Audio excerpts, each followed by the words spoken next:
Hello, everybody. I'm Dana Brooks. You probably recognize me because I, too, played in the NFL. I have 4 Super Bowl rings. None of that's true. I never played professional sports, and I only have 4 wedding rings. But if you want to know the story behind that, get that book. I'll sign one for y'all.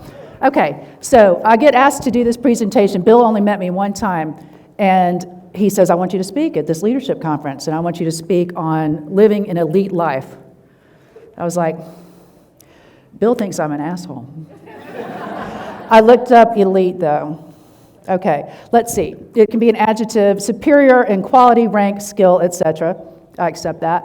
Noun, the best of a class, socially superior part of society, group of people who, by virtue of their position, education, experience, exercise much power or influence. I think what we're here today to talk about is influence.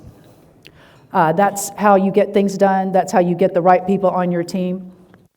So I'll talk more about that part. Although I do have a great life. I really do. I fly all over the place, have fun. I have my crew that comes with me. They're not my entourage, they're my buddies. I'm living a life I absolutely love, and I will be 55 in a month. Okay, leadership, just the capacity to lead. Okay, well, that sounds easy, but how do you really get people to buy into what you're doing and support your mission? And why me? Why was I asked to do this? I'll just give you a brief story about me real quick. I graduated law school 3 days before I turned 40. I had been a paralegal for years. I did medical malpractice defense for about 14 years. And then I became a shrink. I'm a clinical social worker. And so I did that for a while, worked at inpatient psychiatric hospitals, loved it. I just don't like a rigid schedule. And so next thing I know, I decide I'm a family law mediator. I'm kind of playing around with all this legal stuff. And finally I decided, good, I'm going to go to law school. You know, if I get in, I go. If I don't, I pivot, do something else. So I get in, go to law school, get out about 2 years in a semester, I guess. Did very well. Magna cum laude, order of the coop, typical PI lawyer stuff. So why me? Well, I kind of blew onto the scene. I got this opportunity while I was still in law school. I got the opportunity to be a partner in an established 35-year-old law firm. Giving me 10 shares, just give them to me, guaranteed 6 figures. I was still in law school. And of course, my answer is yes. I don't need to hear anything else. This guy's courting me. This person who owns this law firm I eventually bought. He's courting me. He's showing me the tax returns. He's showing me growth, all this kind of stuff. I go, no, the answer is yes, okay? You don't have to keep wooing me. I'm going to take this opportunity because I'll probably never get something like this again. So I did that. But as you imagine, I had a big target on my face. Who is she? Who's she sleeping with? Whose sister? Whose wife? Whose daughter is she? People are highly suspect. So I had to hit the ground running. I tried my first case as a lead med-mal lawyer, 2-week med-mal trial. First case, number 1 lawyer, 5 weeks out of law school. Threw me in the deep end. I did this for the first several years of my career. I got only the 3rd plaintiff's verdict ever in Leon County, and I got the 5th. I just did all these things. Everybody's like, what is going on? But I had to do that to make up for all the things people were wondering about me. So I did that. I had expectations. There were stereotypes. And, I'm living in a man's world. Now, I make the football reference about playing in the NFL for a reason. A lot of leadership opportunities come to men because of how their lives tend to go. They meet a lot more resistance than we do because they're in higher stakes environments. Their thin gets thicker before ours do. So a lot of my presentation, my orientation is uniquely being a woman in this man's world. Now, you're all men, a lot of you, and you're going, oh, I don't care about this. Yeah, you do, because you're going to see more of us. And you're going to see more of us at your level. So pay attention.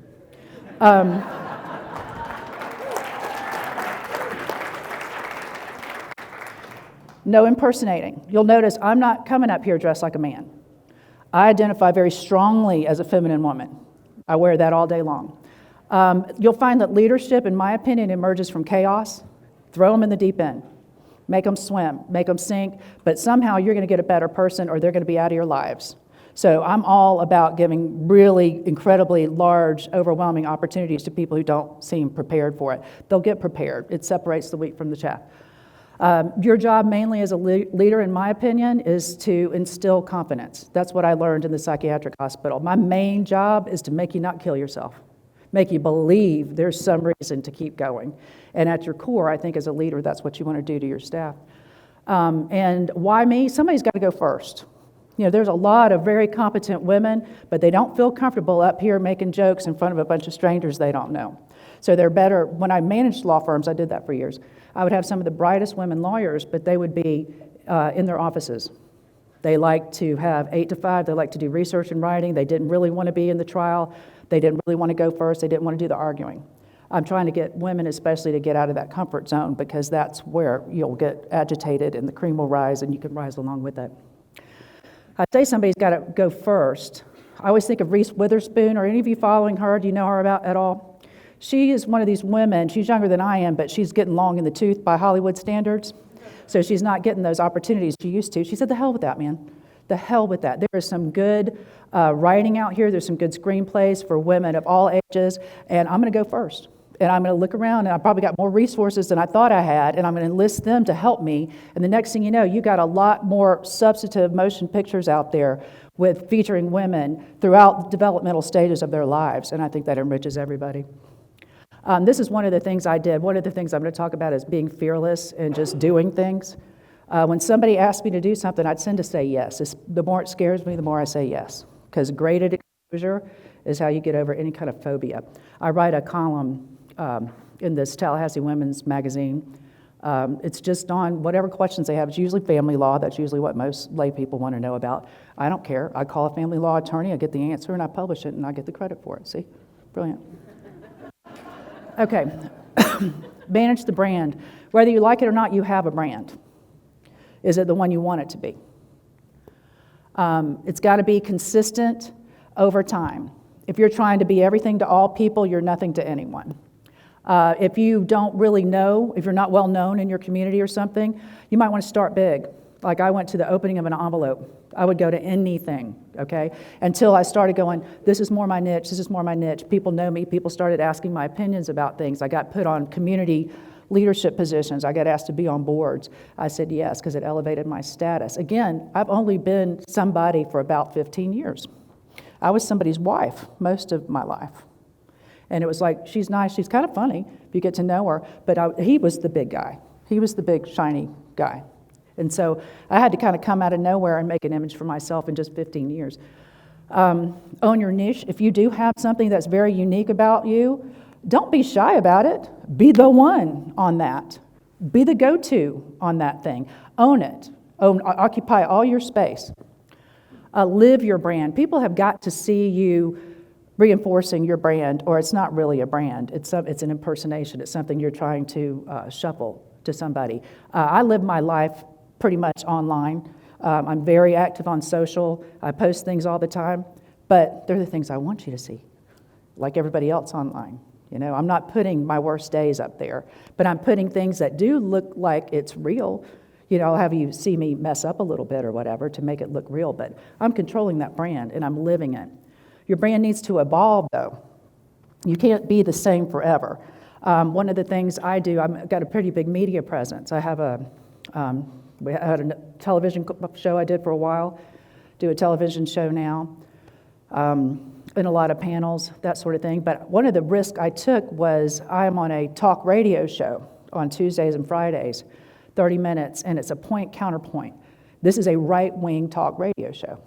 I mean, Brian Kilmeade, who's the guy, the crazy, Alex Jones, he's on. I never listen to this station any other time than when I'm on it, I promise you.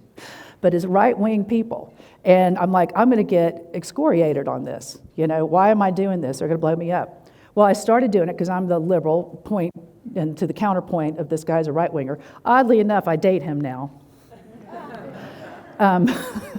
That's so me. But anyway, I go on this station, and I'm thinking everybody's going to eat my lunch, right? And I did have some people at first. They really came for me, because you can put the comments. It's a live broadcast. It's Facebook, too. And I flipped every single one of these people. These people who used to come at me the hardest now give me cases. They like me. They follow me all over the place.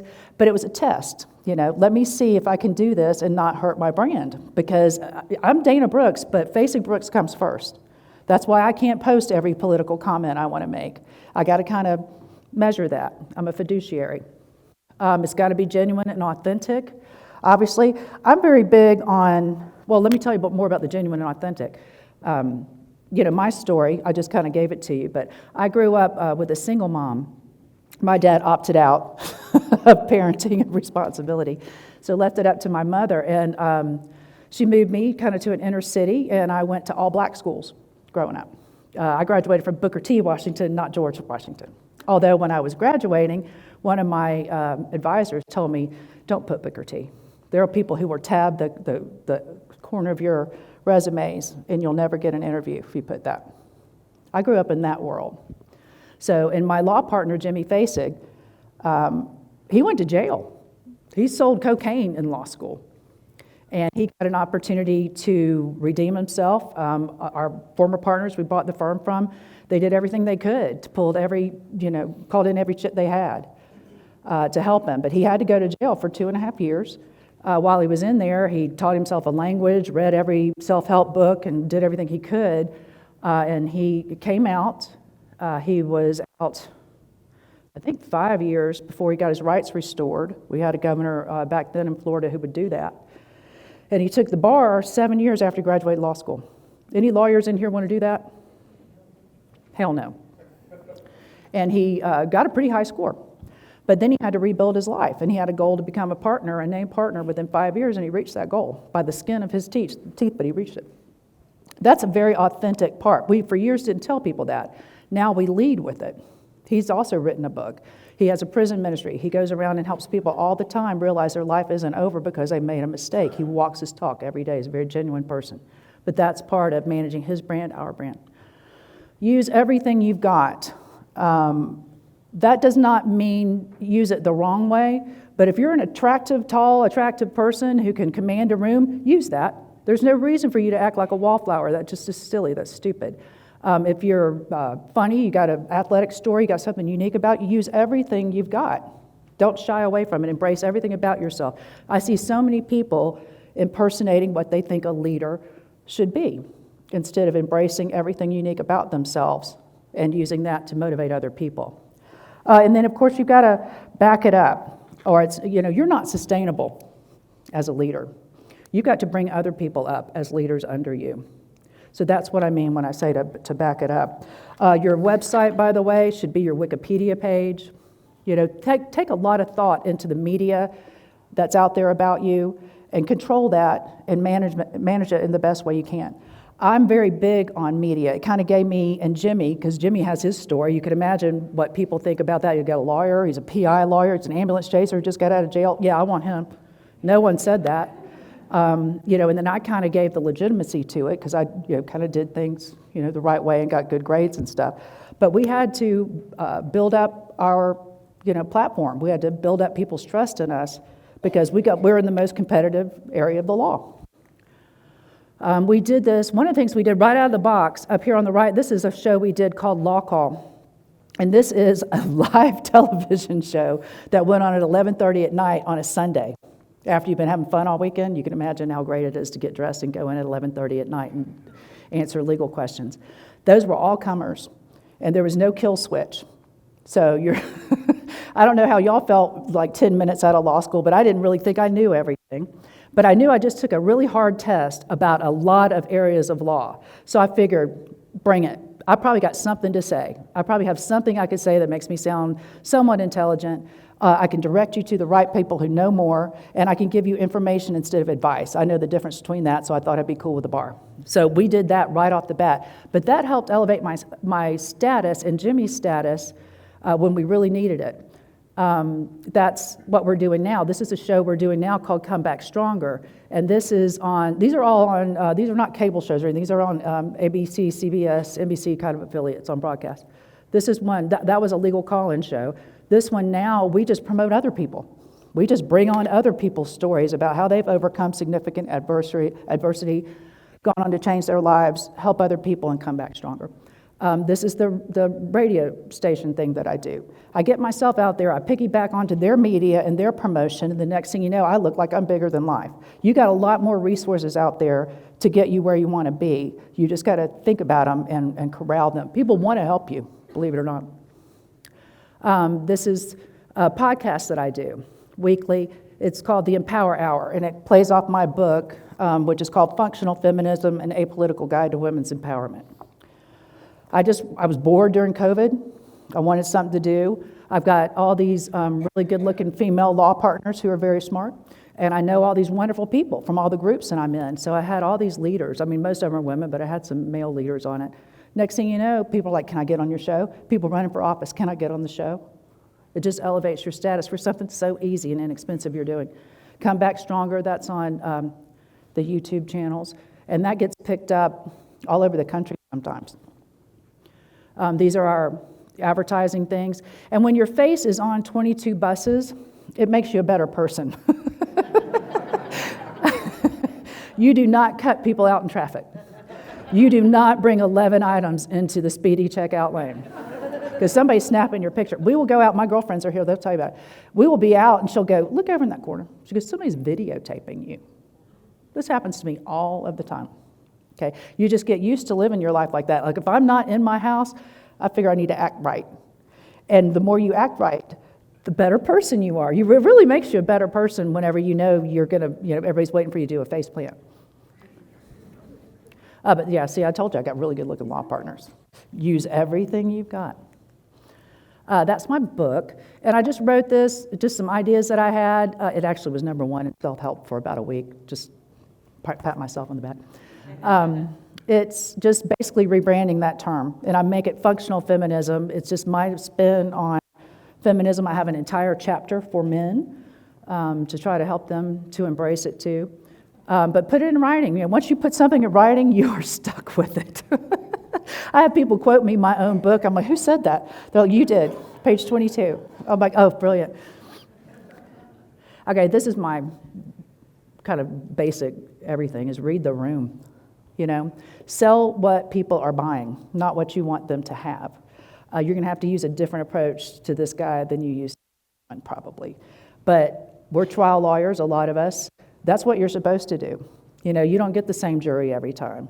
You have the same goal, and you might have the same set of facts, but your messaging needs to be different. Remember your reptile. Anybody who's a trial lawyer, all the reptile stuff that we learned? Does everybody know the origin of that with Karl Rove and Don Keenan? No, I thought that it was rapaille.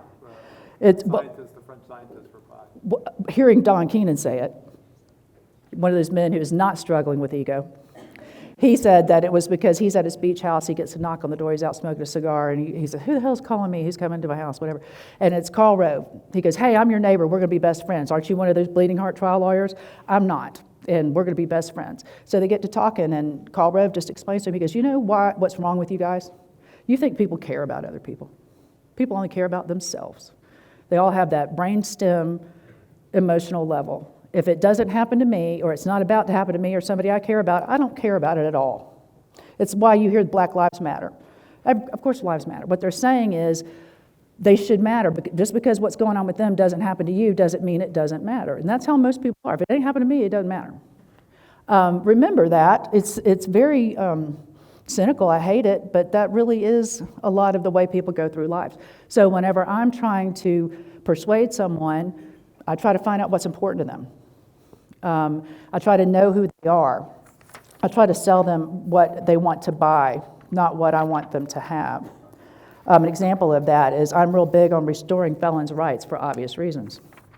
But that's a hard sell in my community because everybody thinks that's just, they're going to all be a bunch of bad people, they're going to inform policy in a terrible way, and it's going to affect all the good people who are going to work every day paying taxes. Well, when I'm dealing with people who have that kind of mindset, I don't hit them with the heartstrings approach. These people have paid their dues to society. They want another shot. They didn't have an easy childhood. You would have never seen them doing well. They went exactly the path that would have been predicted. They've learned from it. That doesn't work. What I'll do to people, like on the radio show, my talk radio show, I'll sell them on the economic impact of it. I'll sell them on, when these people go to jail, you and I have to pick up the slack of everything that they had been taken care of, all their kids, all the people they were taking care of. That's on us now. We're paying $40,000 a year to house this person who's getting better health care and certainly better dental care than most of us. I'd rather them pay their own way. I'd rather them pay their freight instead of me doing it. That's a different sell, same prospect. Find the win. I look for consensus. The win doesn't have to be my way. That to me is a good leader, is you get an idea of what a win looks like. Sometimes it doesn't look exactly like that. Sometimes it's what you want, but you had to go a different way to get it, or it's packaged differently or whatever, but look for the win. Try to build consensus, because if you don't, anybody can throw a turd in the punch bowl. Okay, anybody can queer the whole thing. There's no talent to that. There's no leadership in saying no or it's a stupid idea. Building consensus is where real leaders shine. They make everybody feel heard, everybody feel important, and then they encourage people to work together. Whenever you're just negative, you're putting negative energy out there, and you're changing the momentum, you're changing your morale. It's not something you should do. Now, ego. Managing the monster. For me, it's necessary but not sufficient. I don't really think you can be a great leader and not really have any ego. I think that would be nice, but I just don't think that's how that goes. Ego's not bad. It's just if it's running the whole show and you're not in control of it, then it's bad. There's a difference between arrogance and confidence. When you see confidence in a woman, a lot of times they get accused of being arrogant. You expect to see it in men, but you don't really expect to see it in women. You don't see a lot of women in leadership positions, and so you got to get used to it. So I'm asking women who are in those positions to not let that bother you. Someone thinking you're arrogant, is that the worst thing that's ever happened to you? No.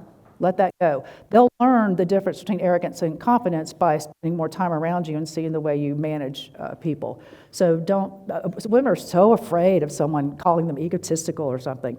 Get over that. I do believe in this, use data, not hunches.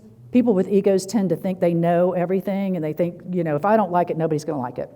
We'll do this in marketing. Any of you in marketing? Happens every time. You can have all the data in the world, but somebody smart in the room goes, well, I don't watch that show, so I'm not advertising on that. Or I don't see this billboard, so I don't think it's effective. They're ego-driven there. You have got to use data. Even if you don't like it, you've got to measure things. We focus group things. I can hear anecdotal information on the street, which ads you like, why did you hire me, whatever, but I need to actually measure that, and I need to get it measured by people who don't know me. If I do a focus group, they're either going to go, she thinks she's all that, I'm not going to tell her she's all that, or they'll be like, oh, I love her, she's great. I'm not getting a good answer either way, so I need to remove myself from it and get some data that I can trust and not just go on hunches. That doesn't mean ignore your intuition, it just means get something to back it up. Learn what you don't know. You don't know everything. You really don't. You know what you know. Know your strengths and weaknesses. Like for me personally, I'll tell you mine. My strengths are, I gotta look them up. That was a joke. I'm a problem solver. I can take a problem and fix it. I can take something you've done and make it better. I'm not terribly creative. I'm probably not gonna be the one to come up with that idea, but I can make your idea better. And the best thing about me, I find it impossible to stay mad. I cannot hold a grudge to save my life. It's the thing I love the most about myself. When I see people who suffer in their lives, almost invariably they're hung up on something. They're not getting anything back for maintaining that grudge. The people they have it against are living their best lives, don't even know it's happening, and this person's got an ulcer. I can't do that. It's a natural thing for me. It's a gift. But if you don't have that gift, try to work on it. It is a gift you give yourself. Get over shit. Team of Rivals. Y'all have all read that book by Doris Kearns, good one about Lincoln. Surround yourself by people who you used to go at it with. Or it's not necessarily people you don't trust. Be smart. But surround yourself by people who have different ideas. No leader, effective leader, is surrounded by yes men. They're just not. Watch your diva. Everybody's got a little bit of diva in them. But we had a senior partner that we had, and whenever something wasn't going well, or if he was just tired of the attitude in the office, he'd fire somebody. And he'd try to scare everybody else. So they'd get their shit together, or else you're going to get fired too. I'm like, that does not seem terribly motivational to me. I don't want a lot of people who are afraid of me. Now, oddly enough, I hear this all the time that people are afraid of me. That's why this man has this job. He's the go-between, so you can talk to him instead of talking to me. I don't think I'm that particularly frightening, but you got to watch your diva.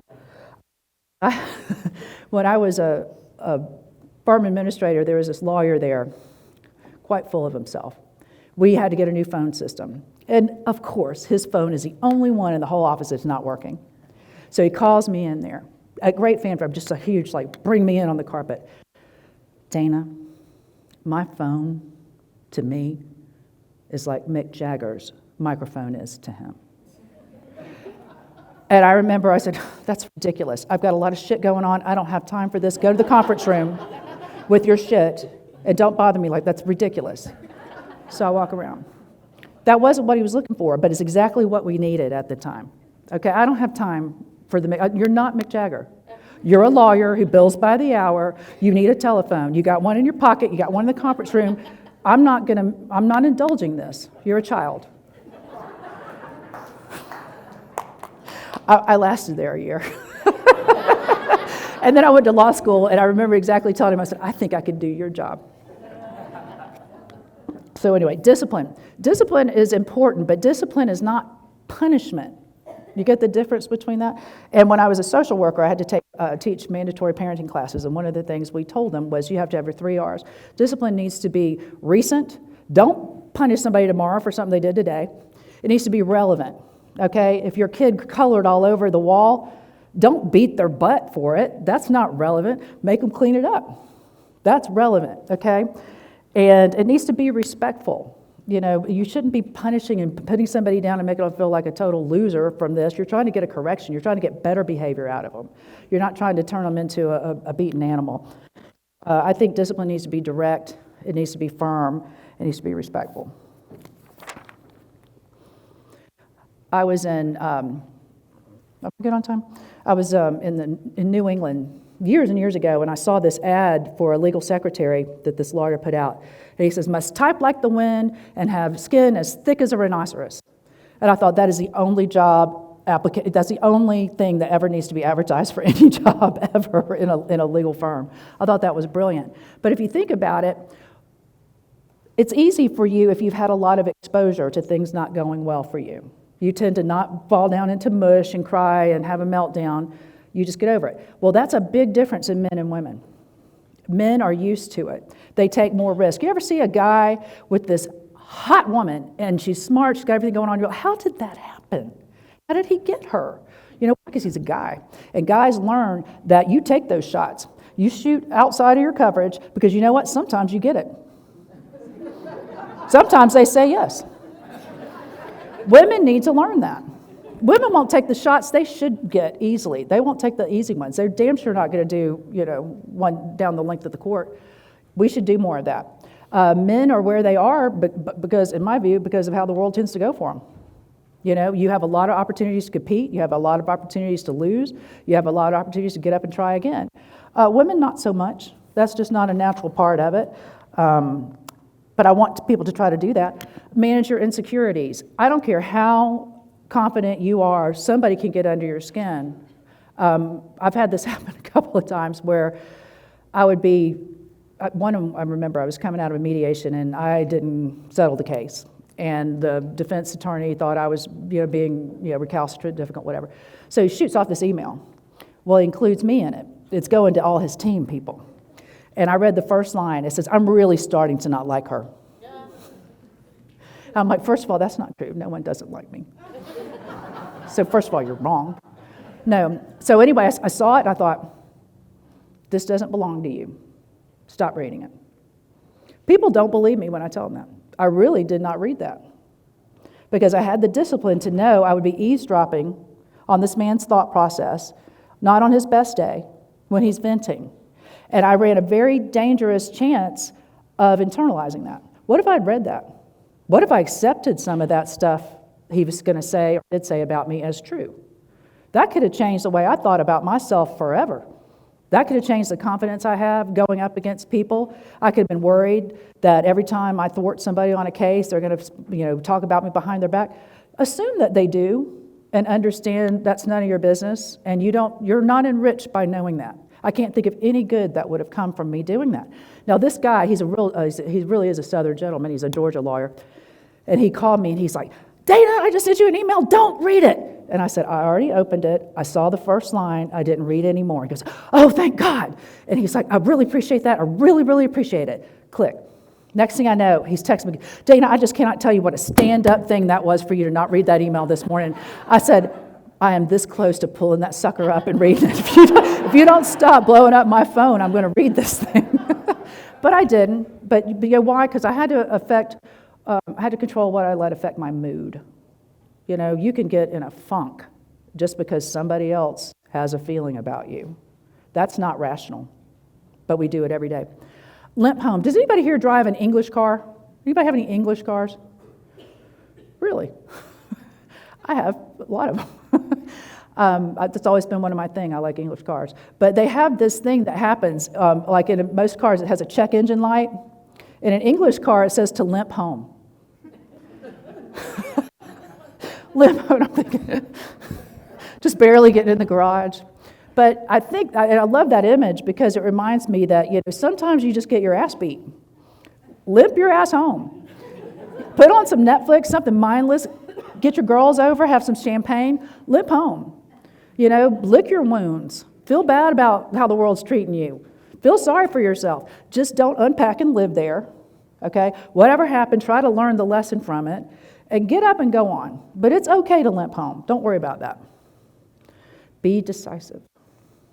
That doesn't mean impetuous. I have a very unique experience with that because of my two law partners that I had. Jimmy Fasig, my current law partner, he will make a decision that should not be made. He is impetuous. I mean, you really just have to, just almost physically restrain this man sometimes. He's smaller than I am, so I could do it. But he works out, so it's tough. But we had another partner, though. This man would just take forever to make the most basic decision. He wants to mull it over. He wants to talk about it. He wants to get some other input. He wants to do some research. He just wants to live with it a little bit. But the world passes you by when you do that. So this is just my advice, but I think you take calculated risk, you get information, you make informed decisions, but I think you ought to lean a little to the left on being a little bit more decisive. If you have to give up one, lean toward making the decision. Because I promise you, if it's a bad one, you'll work it out. You'll have to. You got too much on the line. But yeah, try to make those decisions. Decisive. And everybody around you, all the people who are looking for you, it's like my firm now has, 51 people? I look at them like children. I'm a parent to 51 people now. They're not looking for me to be indecisive or weak. They're looking for me just like your children are with their parents. Nobody wants to see their parent cry. No one wants to think their parent is weak because you're like, hey, you're steering this ship. If you fall apart, what's going to happen to me? That's the truth. This is another thing I had to learn. A lot of women struggle with this, in my view. Fine is good enough. I used to be a perfectionist because to me, if it can be perfect, it should be. Not everything can be, but a lot of things can be, and if they can be, they should be. Then I had to learn, well, at what cost? And what am I slowing down to achieve perfection there? Is it really worth perfection? Or is this something that's just one of my unique little weird things that I can't live without? So I developed this 1 out of 3 rule. And I literally did this the last time I got married. I'm like, I'm busy. I got a lot going on. I have a bunch of decisions. I'm hiring you to make most of them. I need you to bring me 3. This is my aesthetic. This is what I'm looking for. This is the energy. This is the vibe. Bring me 1 of 3. I'm sure one of them would be fine. One time he had to come back and get me 3 more. Boom. But that's kind of how I make my decisions now. Fine is good enough on most things. And then you treat it just like you did when you were in school. You learn how to do these things. You make a decision. You wait, and this is another thing we weren't great about because my law partner's very impetuous. He doesn't give things enough time to control the variables to know if that was really unsuccessful or if there's a million other things going on that could explain why we didn't have success during this period. So try to wait, then make an assessment. Again, try to use data, regroup, maybe you want to tweak that, and then you test it again. And then after a certain amount of time, you do it all again. It's just a process. But it keeps you from making impetuous decisions, bad decisions, or letting a bad decision go on too long. I'm sure there's people in the room who've done that. There's just inertia. Nobody wants to deal with it. It was too hard to make that decision in the first place. Nobody wants to revisit it again. We're having that right now with the case management system. We're so heavily invested in one that is not serving us. That's really holding us back. But no one has the appetite to re-up on a new case management system again. But we're going to have to do that. So sometimes you just have to bite the bullet and do things. Triage. And all that really means, you always hear about it in the medical context, but it's really just assigning a degree of urgency to things. I love power of ignoring. Any parents know this. Sometimes if you just ignore it long enough, it'll go away. You don't have to address everything that somebody else brings to you as a, emergency. A lot of times that's just their lack of comfort with what's going on, and maybe you can help them, redirect them so they can get a comfort level or at least get a plan. That's what I learned when I was a shrink. Most people just need a plan. It doesn't even have to be one that works eventually, but people's anxiety is released when they have a plan, because most people feel like they can follow basic instruction. But yeah, you can ignore things. Don't take everything as something that needs all your attention or it needs a lot of attention. Some things are not that big of a deal, and time takes care of a lot of things. So that's when you're using good judgment, in my opinion, is to know when to get in and when to not. You think about what your ideal is, but also think about what you can live with. Because if you don't get your ideal, how much is it costing you? Is it slowing your roll on all the other projects you have going on? Because then it may not be as worth as much to get your ideal. So it's just triaging. It's just assigning weight and space to things. It's just learning to use good judgment on the fly. That sounds very duh. A lot of people can't do that. So a lot of people really get bogged down in spending too much time on things they don't get enough in exchange for. Remember when you were taking the LSAT and they had the logic games? That was not my good thing. I could get like half of those. That's the most I could get, was like a 12, 13 score on those things. So I just knew when I did it, boom, do it, move on. Don't sit there. If you had all day, you could figure that out. But you don't have all day. And those of you who went to law school, you ever wondered why they gave you so damn much reading to do? You could never get it done because they're preparing you to be a lifelong lawyer. You ever date people outside of the law and they'll go, "You about done?" What do you mean? Are you going to be done about 4:30, 4:45? Done with what? Your work. No. My work never ends. There is no I'm a lawyer. There's no finish line. So if you don't learn how to triage things, you're going to work yourself into a grave. You're not going to be available for other things. And you're not really being a good leadership. You're being a worker bee. Leaders are not worker bees. Leaders are not the hardest workers. They're not the most hours. They're the smartest workers. To be a good leader, I think you got to get buy-in. That comes from demonstrating confidence. You can't go in there sheepish, like you don't believe in what you're doing, or you're not going to get anybody else to do it either. You got to be relatable. I let people see me in all aspects of my life. I tend to be a little laissez-faire. I'm very hands-off. I'll give you some direction. I'll give you some thoughts. You screw it up, I'll help you fix it, that sort of thing. But I'm not a micromanager at all. I don't like to fail at all, but if I do, I let people see me do it. I don't do it all the time, or else they're going to think you're a flake. But I do it, and I try to do it elegantly. I don't let them see it. I've worked with people who, they'll have a meltdown. They'll cast a pall across the entire office until their mood got right. You'd have to tiptoe around them. That's not leadership. That's not leadership at all. And you're going to have and you make sure people are heard. Really heard. Let them make contributions, not just say yes whenever you give them your plan. Actually let them be heard.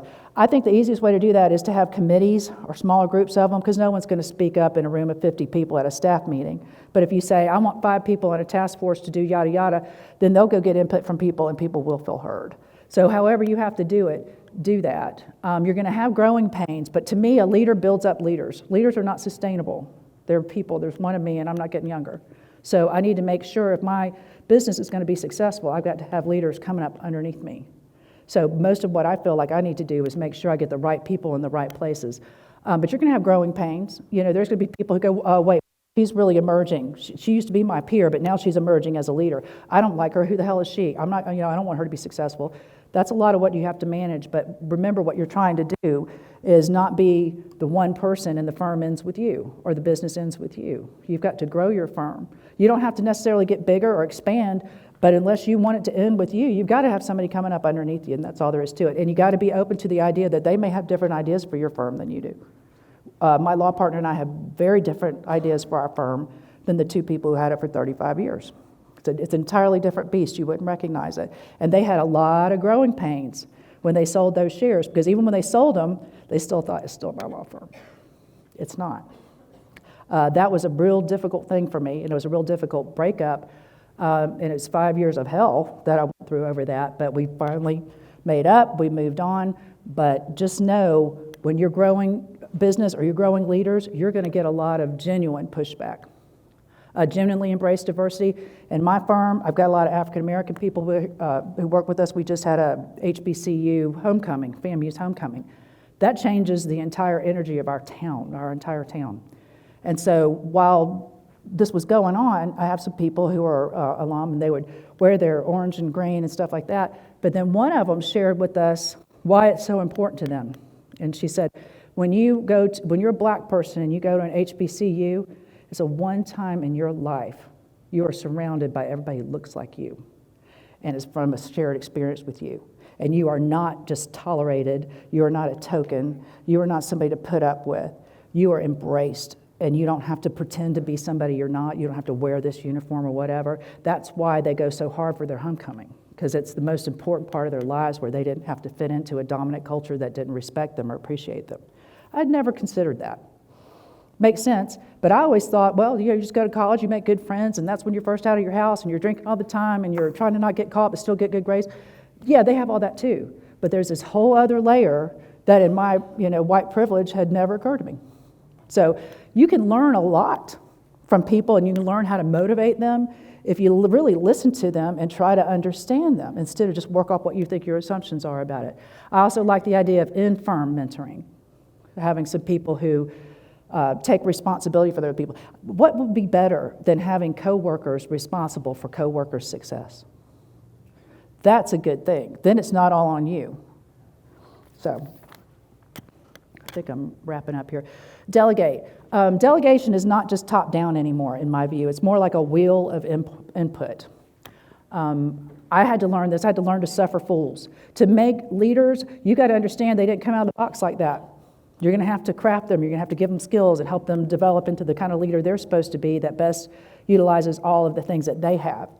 But this, when I say suffer fools, I mean, I used to, somebody come up, somebody, that's so stupid. Why would she say that? Is she stupid? Like, no, she's not stupid. She just doesn't have your orientation. She's got this idea or whatever. You have to learn to tolerate things that you used to go, that's just not worth my time. Perfection, again, is not the goal. Good enough is. Raising new leaders is worth more than perfection and then having just a few. I truly believe if gender, race, status isn't relevant, don't make it relevant. Stop making assumptions about women. Stop making assumptions about minorities. We all have stereotypes, and we all play to certain stereotypes. That's why they exist. But you got to understand there's something deeper to it. Don't be afraid. If you're a man in management, don't be afraid of women in management. It may not be the easiest thing for you, but it will be worth it. Women have incredible skills, and you should try them. Like I said, not top-down, kind of like more like a wheel of input. Some people, maybe we delegate a task to them. Sometimes we delegate an entire department to them. Sometimes it's just one thing you need done. But to do that, you need to be responsible for it. Like I told you, the things I like about myself, my strengths, but my weaknesses are these. I'm not very accessible. I do, and I won't talk on the phone. I just won't do it. So I have to have people like Chris Meadows, people who are a little bit more accessible on the daily. But it's good for me because otherwise I'd have my hands in too many decisions that they don't need to be in. I think you need more generals and fewer soldiers. I think most leaders are the only general, the only top guy, and then everybody else is a worker bee. You got to have some people in between. And finally, be fearless. That is not fear-free. Most of you have a paperless law firm or paperless firms. They're not paper-free, are they? You just don't have that much paper. That's what I say by being fearless. I'm not fear-free, but I will take shots. Limited value prepping. I know there's people in your firms that probably prepare for doomsday, hurricanes, grids going down, that sort of stuff. But to me, you got to be rational. What do you get in exchange for it? Some of this extreme prepping, They're prepping, they're giving up a current quality of life for something that may never come to pass. And so you just got to weigh that and see what's worth it. I say make being rational your mantra. There's so many things we do instinctively, but if you just stop and go, that's just not rational. I'm getting worked up over something that is not rational. One of the things I don't do, I don't accept no. People tell you, no, we can't do this. I'll insist on a workaround. And the more you insist on, they'll go get it for you. They'll tell you no, but if you say, I don't accept that, there's a lot of power in saying, I don't accept that. You don't have to be an asshole about it, just, I don't accept that. Go back, figure it out, do something. Tell me what you need, but figure it out. And again, like I said, I developed confidence through exposure. I just put myself out there. That's the easiest. Whenever I was in the psychiatric hospital, people have phobias. You do great at exposure. If you don't like snakes, I start showing you pictures of snakes. Then I start showing you pictures of them moving, videos. Then I start hearing them. Shh. And then next thing you know, you go and you're around one. Next thing you know, you touch one. It's just great at exposure. And so eventually, those things that made you scared don't make you scared anymore. All right.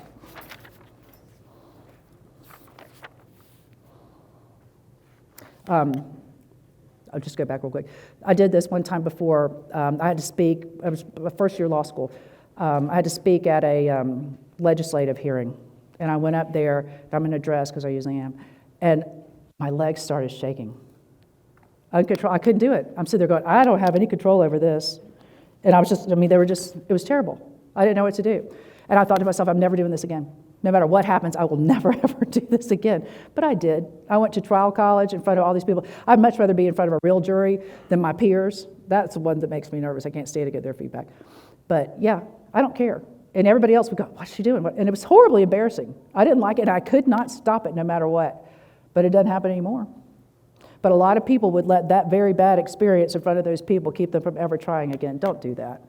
People, just remember, you're not that important to people. Even if you do a total face plant, they'll talk about you, they'll send it all over the place, and then they'll move on to something else, like real quick. That's the greatest thing about social media and everything. Our attention spans are like gnats. I mean, they don't stay focused on things. Face plants don't have near the power they used to. And this is me. I'm a total optimist. I was born that way. It's the greatest gift I've ever been given. But be impervious to gossip. Don't try to find out what people are saying about you. Because I am all over the place, I hear things all the time. I got in a literal argument with a man the other day because I didn't remember growing up with him. He goes, you don't remember? You and your 3 sisters, we lived off da-da-da-da-da-da-da-da. I said, I'm an only child from a different city. I'm sure you're talking about the wrong person. And he wanted to argue with me. He was so convicted in his belief that we grew up together. No, you just have to let that kind of thing go. People don't really know you. To let go of a need to defend yourself, tell your side of the story, I'm telling you, retain a little mystery. That is so much more powerful about building your brand and being aloof and looking like a leader than saying, no, that is not what happened. Then it looks like you're just right down on that level, giving and getting, whatever. Don't do that. Be above it. Now, manage crises, that's when gossip matters. This happened to me when my former partners did not handle our breakup well. And even though we were supposed to handle all disagreements in mediation, and if that failed, arbitration, he was pissed. And so he blew up this complaint that got picked up by the paper. So this was in our paper. And it was terrible. There was terrible things about me. I mean, if half the shit he said was true, I wouldn't be a free person today, much less a lawyer. But, I got on the phone with all these people, these crisis management people, all these people. Do this, do that. I had all these surrogates coming out wanting to say this. Dana, you got to say this. But in my mind, in my gut, I thought, you know what? I'm a bigger image in this community than he is.